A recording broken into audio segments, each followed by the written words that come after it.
occasionally you have to walk upstairs. So once again, your hip socket is designed for the thigh to move. Watch my hip. For the leg to move, not the hip to move. If when you lift your leg and your hip tilts to what's called tables, then you put your sacroiliac joint, that's where the small of the, where the tailbone meets the hips, you tend to make that act as a hip socket. That's not its job, it's not designed for that. So, put the weight on your back leg, put the front leg forward, look in the mirror, you see your hips are level. Now start off with the weight in the back and just flex the foot. So you see I can flex my foot without my hips or my shoulders moving. Now, raise your rear heel a tiny bit and drive the weight forward. Once again, you see the hips are level. Let me show you this from the side. Body's upright. Step the foot on. Okay. Now flex the foot up and down. See, the rest of the body's still, it's just the ankle moving. Okay, now before you put weight in the front leg, this is very important. Before you put weight in the foot, push down on the foot. That wakes up the leg to make power. Now how do I get power there? I push down there, then I drive the rear heel slightly up. Notice the knee is bent. Now if I'm okay there, I'm going to go up and down on the rear heel. Notice my knee stays bent.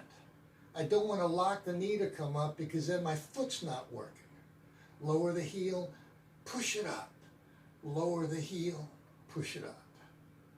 Okay? That's the first version of step lunge. More difficult version, put the foot up again. Now, raise the front heel, leave it up, push down on the ball of the foot, press down through your arms, raise the rear heel. Stay up, tap up, tap up, tap up, tap up. Now come back a little bit, sneak the front foot forward. This is a lot tougher. Now raise the ball and toes of the front leg.